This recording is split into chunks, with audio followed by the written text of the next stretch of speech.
Hi guys, my name is Michelle and welcome to The Weight of Things. In this video, we are going to talk about top 10 things that we need to let go of. Things that we need to stop immediately if we want to live a happy and more peaceful and content life. And so let's jump right in. So number one is procrastination. Guys, procrastination is something that will just hold us back from things that we need to be doing in life. We always think that, you know what, I'll do it in an hour, I'll do it the next day, I'll do it the next week. But you know what, tomorrow's not promised to anybody. And also we don't know what's going to come up tomorrow or the next hour or the next week. And so the best time to get things done is right now. Do it right then and there. This is something I so struggle with because a lot of times when I know that I need to get something done, I'll just think to myself, okay, you know, I don't need to do it until 5 o'clock. It's only 1 o'clock. It takes about, you know, an hour to get done. And so I'll probably start at 4:15. I'm sure I can get it done in 45 minutes. And then at 4:15, I am running around like a chicken without its head. I am like stressed to the nines. I am besides myself and just feeling stress and anxiety. And it makes no sense because if I had just did it at 1 o'clock at the time that I knew that it needed to get done, then at 4 o'clock, I could be resting. I could be relaxing. I could be peaceful. The number two thing that we need to leave behind is comparison and jealousy. Comparison, I believe, is a thief of joy. When we are comparing ourselves to other people or other circumstances or, you know, whatever we might be comparing, I feel like we don't get to feel joy in what we do have. There's always going to be somebody that's better than us, have somebody that has something better than us, somebody that gets promoted more than us, or whatever the circumstances may be. And if we don't learn to be content in our own situation, then we will never be content because there's like, we could want this car so bad and then we get the car and then, you know, our neighbor next door, next year, there's another version that's even better than the one that we have. And so we need to learn to just be content in what we have. And not to say that, okay, you have a broken down car, you know, you should be content. Well, first of all, you should be content and thankful that you have a car to begin with. But not to say that if you wanted to get a new car, like, oh my gosh, you're trying to compare yourself and you shouldn't be trying to get a new car. But be content in what you have and what you can feasibly get without thinking that you need to put yourself in an uncomfortable circumstance, in a not so great financial circumstance, just to keep up with the Joneses. Like, you need to not compare yourself to somebody else, not compare yourself to what somebody else has, and just be content with what you are given and be a good steward with what you have. And not compare ourselves whether we're saying that we're better or we're worse off than anybody else. And then the other thing that I said that goes along with number two is also jealousy. Being jealous of other people, jealous of what they have, jealous of their accomplishments. There's not only one slice to the cake. We don't need to look at somebody else and desire and, you know, what they have, or even feel resentment towards them because of what they have. Again, it's a thief of joy. We will not find joy in the things that we are given if we are busy looking at what everybody else has and what we don't have. Because there's always going to be somebody, as I said, that has more than us. And number three, I will be doing at least one video, maybe more, on this topic because it is something that I have struggled with my entire life. And that is man-pleasing. Guys, if we don't stop trying to please men, we will not be joyful. We will not be content. We will not be able to have a happy life. And I'm not talking about you want to see somebody happy and so you're able to bless them and you bless them. I'm talking about that feeling of you need to do stuff for people. You need to put yourself in a circumstance that you don't feel comfortable with or you don't want to do because you're so scared about what that other person's going to think or how they're going to feel or what they're going to say about you, that you put yourself in circumstances and situations that are not good for you or for your family. The fourth thing that I would say that we need to let go of and to stop in order to have a joyful and content and happy, fulfilled life is expectations.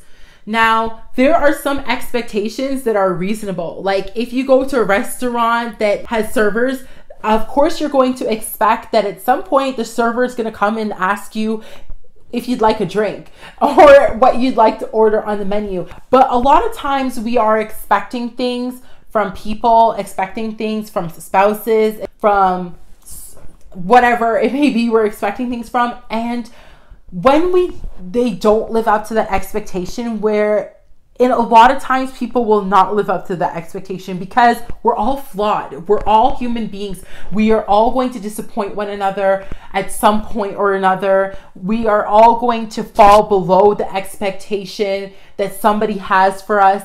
And so when we are so caught up in what we expect, we are not able to just be joyful for whatever it is that we get. When we let go of our expectations and just be thankful for whatever we get, then we can be joyful in that. And then anything beyond that is a bonus. Anything beyond that is a cherry on the top. Like for example, there's a towel on the floor and, my husband, he doesn't pick it up. I'm not upset because I'm not expecting that he should pick it up. If I expect that he should pick it up, then when he doesn't, I'm upset, and not necessarily because he didn't pick it up, but because he didn't live up to my expectations. And so my expectation is not even fair sometimes to the other person, because a lot of times the other person doesn't know what's expected of us, because a lot of times our expectations are in our own mind and we don't verbalize what we are expecting of other people, and then we get upset when they don't live up to those expectations. But if I never expected my husband to pick up that towel on the floor and he goes and grabs it and picks it up, then I'm going to be like, wow, like I thank you so much that you did that. Like, okay, probably not all that for a towel, but like, you know what I mean? Like I would be happy because I wasn't expecting that. Number 5 thing is the 5th thing actually, that we need to let go of to have a life full of contentment and joy and peace and all these things, is gossip.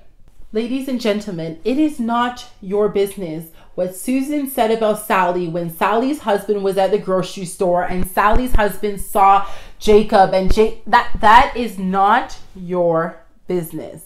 And it is not something that we should be discussing or trying to find out things that do not concern us, things that concern other people's lives. When we are gossiping with other people about other people, we are not taking the time to work on the things in our lives that need to be worked out. And on top of it, it doesn't feel good to be gossiped about. And so we really need to think to ourselves that this is something that you would want done to you.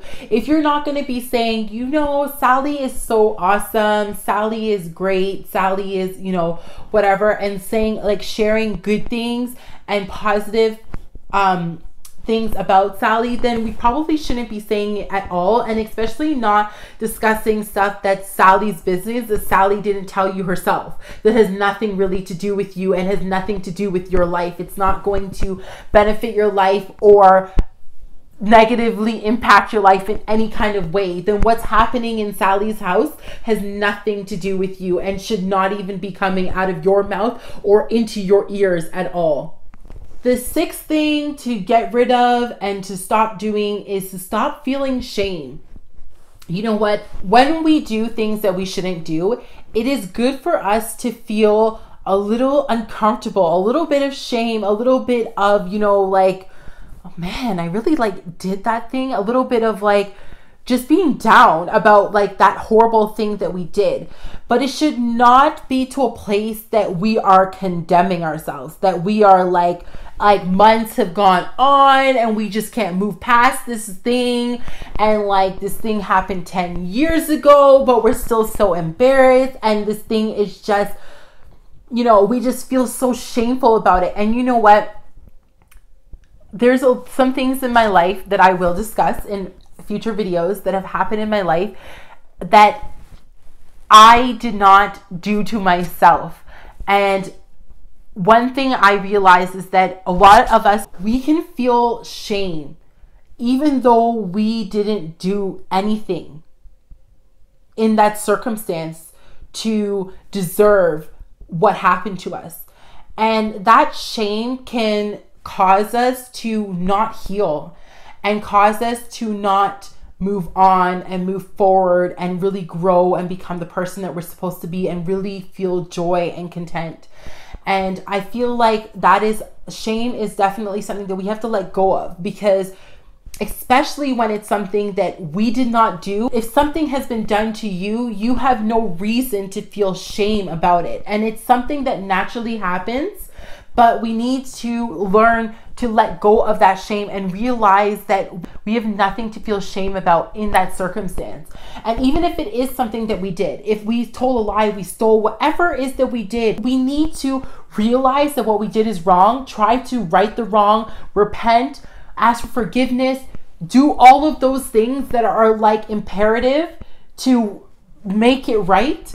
But then afterwards, we need to understand that we are forgiven, and we need to understand that we don't need to wear that hat of shame. We don't need to have it written all over our forehead for the rest of our life. It doesn't need to be a blemish on who we are. What happened to us yesterday, as long as we have grown from it, repented of it, moved forward, did everything to try and make it better, it doesn't need to be a spot on us. We need to walk away from everything that's trying to hold us back to our past, that is trying to hold us back to things that we can't go back and change. Number 7 is victim mentality. We cannot be a victim and a victor at the same time. We need to realize that in order to be a victor, we have to let go of being a victim. We can't wear both titles. We have to choose one. And we have to say, you know what? That thing happened to me, but that thing is not me. That thing is not who I am. That thing does not define me. And I will not let it stop me from whatever is in store for my life. I will not let it be a detriment to me. I will not let it hold me back. And number 8, guys, is really important, and it is unforgiveness. We need to let go of unforgiveness. When we hold on to unforgiveness, we are actually harming ourselves rather than the other person, because the other person half the time is just moved on with their life. They don't really care about the situation anymore. They don't know how much of a stronghold it is for you, while you're sitting there, just like, stewing inside of yourself, and the other person's living life. Like, they're free, like there's no chains on them and there's chains on you, and that person has so much control over you that it's like every time you think about them, every time their name is mentioned, something just comes over you and you start to see red. That person that hurt you or whatever happened, nobody should have that control over you, that they can change your mood just like that, unless it's to a good and positive one. And also for them to be able to just, like a little puppet, pull your strings every time that they want to. And also that they have this thing that you can't get over, that they still have this piece of you that you have to be able to let go. Forgiveness is more about you than it is about that person. It's not saying that that person is right. It's not wiping the slate clean and saying that that person is an angel. But what you are saying is, I forgive you, because you know what? There's a lot of things that we have done in our lives that we need forgiveness for. And again, myself as a believer, I believe that the scriptures that tell me that if I do not forgive, that I will not be forgiven. And that makes sense to me that the perfect judge would say that, because I have done some horrible things and I would hate for those things to be held against me for the rest of my life. And even if there is somebody that's holding something against you, again, that's them. And they are the ones that are in chains.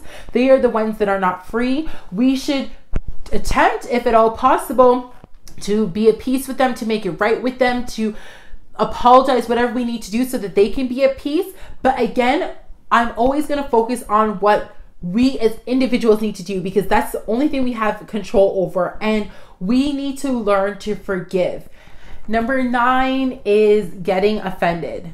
We need to let go of offense as much as possible. And like, let me just state, like, I am not perfect in these things, but it's just something that I realize. I realize that when I'm going through any of these things, that I just don't feel joy. I don't feel happy. I don't feel at peace. And so there are things that I know that I need to let go of, but I'm not saying that I am perfect and I am there yet. And the thing about getting offended is that we tend to be so introspective and looking into ourselves and just worried about what people are saying about us or what they do to us. And it's all centered around us. And again, if we're offended, then we're the ones that are not at peace. We're the ones that are not content, and we're the ones that are not feeling joy and happy. And so we need to not get offended by things that people do, things that people say, things that, you know, have happened, because again, we're allowing those things or those people to have too much control over us. We're allowing them to have control over our emotions, allowing them to have too much of a hold over our life. And so we definitely need to let go of offense. And number 10 is looking into things too much. Basically being too skeptical. Skeptical? Yeah, I guess that's the word. This is something that I think goes along with being offended, because I think sometimes when we can look into things too much, that's how we can tend to get offended. So basically what I'm talking about here is that, like, and all these things I myself need to work on. So I'm going to say 2 things about this. So sometimes there's just wisdom. Like sometimes if somebody is doing something and you 100% know and you just call it out that that's what they're doing, then that's not being too skeptical. Like that's just, you know, you using discernment, you using wisdom, and you know that that's a situation so that you could be wise and know how you should proceed. However, there is a different extreme where it's just, you're just too skeptical. Like it's like every single time somebody says something, you're like, yeah, she said she likes my shirt, but honestly, like, you know, I just really don't think she does, because, you know, the last time I remember she said that she liked my shirt and she kind of like rubbed her nose, and like this time she didn't rub her nose. So like I know that like this time she's lying. And don't get me wrong, as I said, there's a difference between using discernment and wisdom, but I'm talking about going into an extreme where everything that somebody says, you're like, nope, I don't really think so. You know, not because something is telling you like, you know, beep, beep, beep, beep, something's wrong here, but just because you just tend to be like that. And I think that some of us who have been wronged, which we've all probably been wronged at one point in time, because yeah, like we're humans and so we're flawed and we hurt each other. That's what we do. But like we tend to like kind of put on this shield of protection to protect ourselves by basically looking into everything just in case that person is going to hurt us, or just in case that person is going to betray us, or just in case that person is really saying this but they really mean something else. And so we feel like the only way that we're gonna make sure that we're protected and whatever is for us to like be like, you know, Inspector Gadget and look into their emotions and their feelings, and they're real. We have to look into their minds and find out what they actually meant, because what they said they actually didn't really mean. In doing that, there is no peace, there is no joy, and we cannot have a happy life if we're constantly skeptical of everything and of everybody because of anything that has happened in our past. So before wrapping up, guys, I must mention this one as a bonus, because how could it not be in there? And what I'm referring to is complaining, because if we are complaining, then we definitely will not have joy, have peace, or contentment in our lives. We can always look at it whether our glass is half full or whether it's half empty. It's up to us how we perceive things, and there is always something for us to be thankful for or something for us to complain about, and we need to be the ones to make the decision. But those are my 10 things we need to stop immediately. I hope that this video has been helpful to you. If you have any stories of like you, so I know that it's not just me here, like feel free to put it in the comments. And definitely make sure that you subscribe, hit the bell below so you can get notified on every time that I post a new video.